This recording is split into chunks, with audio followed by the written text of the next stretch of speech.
Gracias por continuar en nuestra sintonía. Hoy nos acompaña en la entrevista de esta tarde Eduardo Escobar, quien es analista, y con él vamos a estar conversando acerca de las elecciones municipales y legislativas que se desarrollaron este domingo en el territorio salvadoreño. Bienvenido, Eduardo, muchas gracias por acompañarnos. No, gracias por la invitación y buenas tardes. Buenas tardes. Bueno, tenemos ya una tendencia bastante marcada, una idea ya clara de cómo estaría quedando conformada la Asamblea Legislativa. ¿Cuál es la lectura que usted da a la decisión que tomaron ayer, que tomamos más bien los salvadoreños? Bueno, yo creo que conforme fue transcurriendo la noche y los resultados ahora en la mañana, ya se perfila un panorama que nos indica que probablemente Nuevas Ideas puede tener la mayoría calificada por sí solo. Ayer en la noche no estaba claro, se sabía que iba a tener la bancada mayoritaria, perfilaba con la mayoría absoluta de 43, pero todavía no había mucho dato para afirmar eso. Con lo que ya hemos visto ahora, pues sin duda se confirma este resultado y lo que se ha estado mencionando. La población decidió por la gobernabilidad, es decir, darle al presidente de la República la posibilidad de tomar decisiones sin encontrarse con alguna oposición en la Asamblea Legislativa. Eso es lo que decidió la gente, bajo aquel argumento de que lo estaban bloqueando desde la Asamblea Legislativa, porque el presidente siempre repitió eso: me están bloqueando en la Asamblea Legislativa, les pido que me den diputados. Entonces eso lo atendió la población y le dio este número de diputados. Pero también, digamos, esta cara de la moneda también tiene otra cara, que es que se relajan o se pierde el control legislativo que se tenía antes. Y esto lo digo para la ciudadanía en el sentido de que la Asamblea tiene también un rol de controlar las decisiones del Ejecutivo. Claro. O sea, estamos en un sistema republicano democrático donde las decisiones pueden ser contrapesadas y pueden ser frenadas por otros órganos. Entonces acá el Legislativo perdería ese rol de contrapeso y en todo caso pues estaría en disposición de avalar todo lo que el presidente solicite. Definitivamente estamos ante una conformación distinta en la Asamblea Legislativa a lo que teníamos. Ahora, ¿cuál es el papel que debería jugar la nueva oposición? Es una pregunta, creo yo, muy complicada, porque si, digamos, nos vamos a la aritmética, no va a tener un rol, o sea, no va a incidir en la decisión, porque atengámonos a los antecedentes. El presidente lo que decía es que no quería que lo bloquearan en la Asamblea, quería que los diputados apretaran el botón y que no tenían nada que discutir, que tenían que aprobar las cosas. Entonces, en esa dinámica, yo dudo que haya un espacio real de participación de la oposición en la toma de decisiones. O sea, simplemente hay una iniciativa, la Asamblea Legislativa va a seguir el proceso que establece la Constitución para aprobarlo. Puede que tengamos comisiones legislativas o sesiones plenarias donde la oposición se desgaste en discursos, pero que al final, a la hora de tomar la decisión, no va a tener ninguna incidencia, no va a poder frenar o modificar esa decisión. Eso es lo que nos vamos a topar con la Asamblea. Entonces, la oposición tiene que tomar un rol, en primer lugar, de denuncia, o sea, de informar a la ciudadanía qué es lo que está ocurriendo en la Asamblea Legislativa, qué decisiones se van a tomar y denunciarlo cuando obviamente haya alguna decisión que vaya a afectar derechos o principios constitucionales. Ese es como, digamos, un rol que debe de tomar la oposición, porque no va a tener otro rol. Y el otro es darle entrada a solicitudes, a iniciativas ciudadanas que quieran reformar o aprobar alguna ley, por ejemplo. Entonces, ese tendría que ser el rol, y digo que esto es lo que la aritmética le da a la oposición. Bueno, hace algunas horas teníamos las últimas declaraciones por parte de los representantes del Tribunal Supremo Electoral y ellos decían que queda claro que el sistema funcionó tal cual ellos lo habían anunciado. Sin embargo, llama la atención que todavía hace algunos minutos representantes del partido Nuevas Ideas insisten en las irregulares del proceso y decían son irregularidades que más bien iban dirigidas al partido político. ¿Esto puede influir, digamos, en la confianza que se tiene hasta ahora en el Tribunal Supremo Supremo Electoral, o cuál es el propósito de seguir viendo este tipo de señalamientos ante el ente colegiado?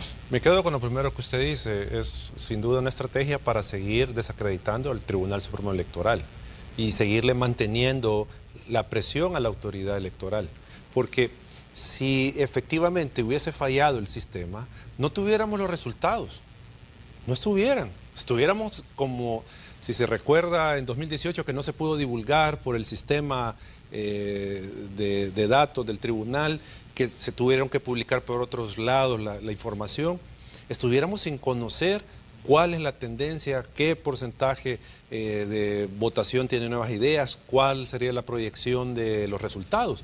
Entonces, yo creo que Nuevas Ideas tiene que ya asentarse en su papel de la fuerza mayoritaria en la Asamblea Legislativa y dejar este tipo de estrategias electoreras fuera. O sea, hoy va a tener que legislar y gobernar desde la Asamblea Legislativa. Entonces, ya este tipo de cosas creo que las deberían de estar dejando, porque, como digo, están los resultados, están en la página web del tribunal, toda la prensa los tiene.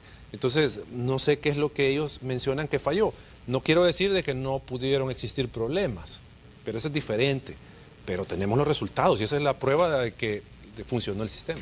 De hecho, nosotros como medio de comunicación sí mencionábamos ayer, desde muy temprano, que en todos los procesos electorales hemos visto que se da algún retraso en algunos centros de votación. No todos abren a las 7 de la mañana, tal cual está estipulado en la ley, de acuerdo al Tribunal Supremo Electoral. Eduardo, ¿la no entrega del FODES a las municipalidades desde su punto de vista fue una estrategia del actual gobierno para tener los resultados que estamos viendo ahora? Sin duda es otra parte de la trama estratégica de Nuevas Ideas para debilitar todavía más a la oposición.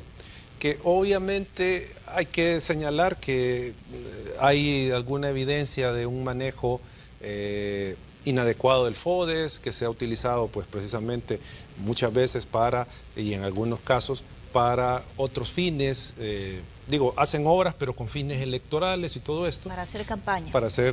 Yo no tengo prueba de que hayan utilizado el fondo directamente para hacer campaña, o sea, que agarren el dinero y en lugar de la obra lo ocupen en campaña, sino que precisamente... Que hacen obras justo al final de la Exacto, eso temporada. sí es evidente en muchas municipalidades.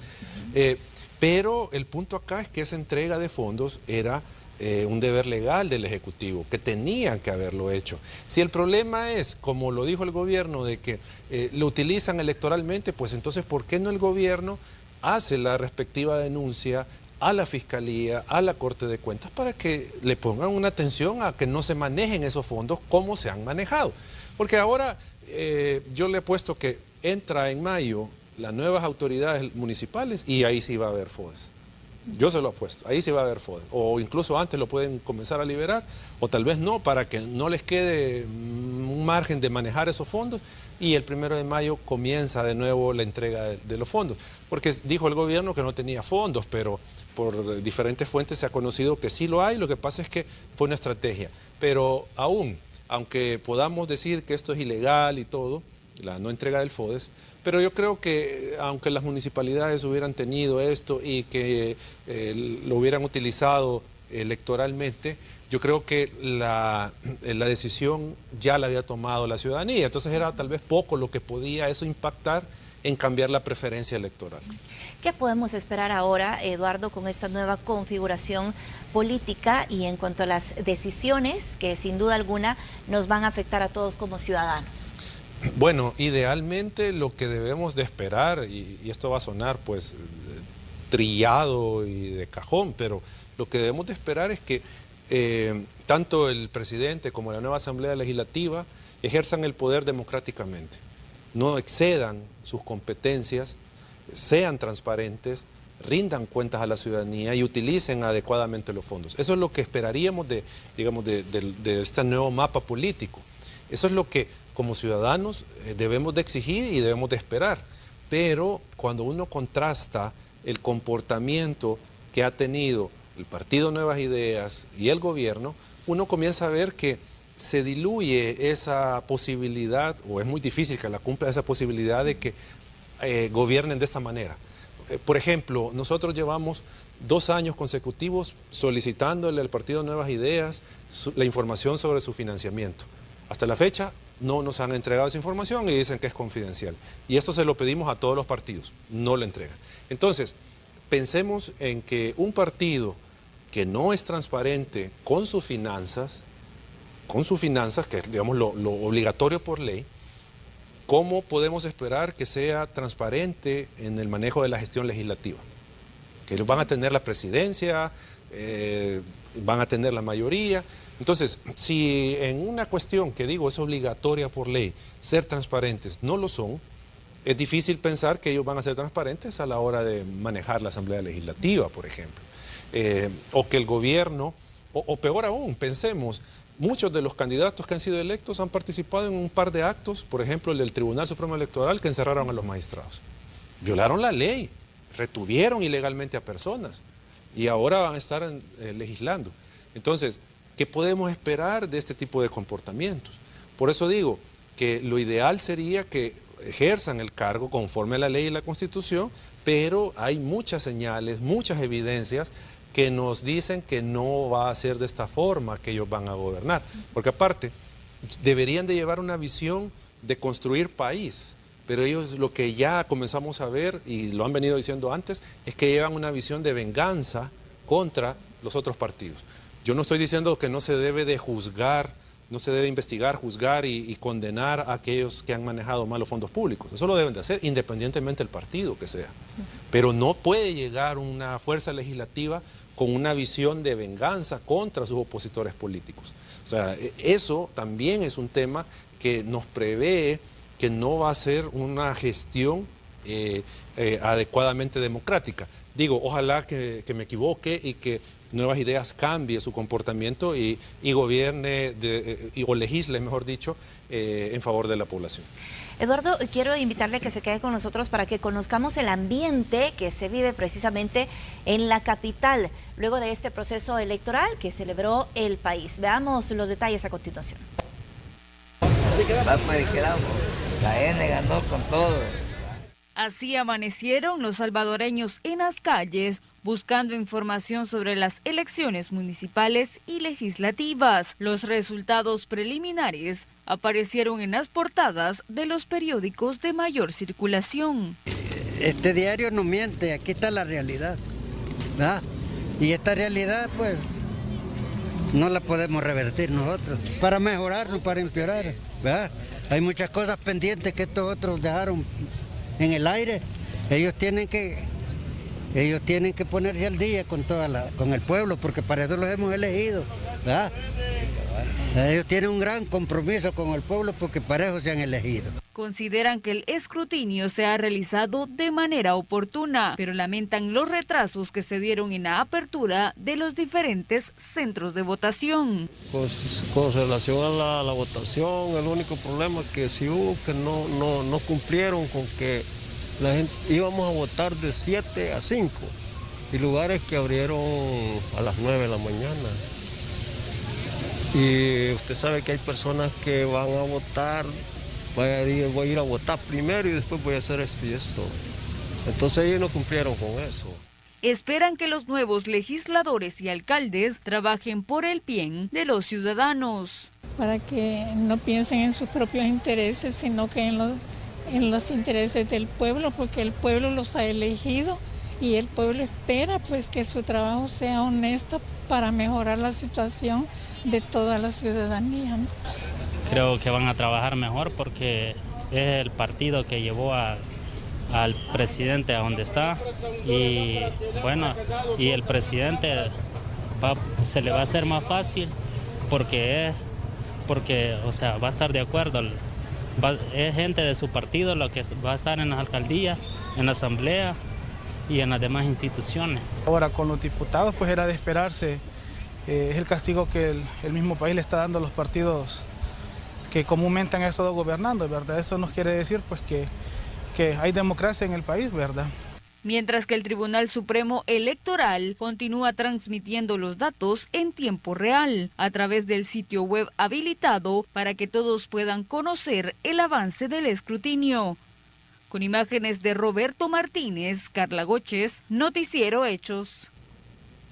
Bueno, ahí teníamos algunas de las impresiones de la población. Parece que hay muchas expectativas, Eduardo, de lo que podríamos esperar para las próximas autoridades. En este caso, pues llama mucho la atención y es interesante lo que ha ocurrido en municipios como San Salvador, Santa Tecla, San Miguel. Claro. Sí, es que obviamente no hay que negar que la ciudadanía mostró su rechazo a estos partidos políticos, que lo venía ya mostrando desde 2018, que comenzó a bajarle la votación. 2019 fue más evidente y ahora pues se confirma. Y en esa medida también ese descontento con los partidos enmascara o tiene también al otro lado la expectativa del cambio, de cambio para mejorar. O sea, eso es lo que votó la gente, pensando en que este cambio y esta decisión que han tomado les va a beneficiar a ellos. Ahí, ante esa decisión del soberano, lo que hay que decir es a la ciudadanía, ahora exíjale al gobierno que le cumpla. Ahora es el momento de que ustedes comiencen a exigir a la Asamblea Legislativa ver cambios reales y positivos en su vida, no cuestiones meramente cosméticas o electorales, sino que vean ahora si se da el cambio o no, porque esto es lo que ha pasado en el 79, se dio un golpe de Estado para un cambio en el país. Luego, en el 89, hay un cambio también. Cuando llegó Arena al poder, la gente pensó que esa era la vía. En el 2009 se dio otra vez un cambio, pensando que el FMLN lo iba a hacer. 2019 sucede lo mismo. Entonces, la expectativa de la ciudadanía es agotar, digamos, una propuesta política que ve que no le satisface y elegir a otra. Entonces, lo que ha fallado, y acá pues el llamado a la ciudadanía es a que exijan que les cumplan lo que les han prometido, pídale rendición de cuentas a sus funcionarios, que le digan cómo están gastando el dinero, porque es dinero de todos. Entonces, eso creo yo que es lo que ahora debe de considerar la población.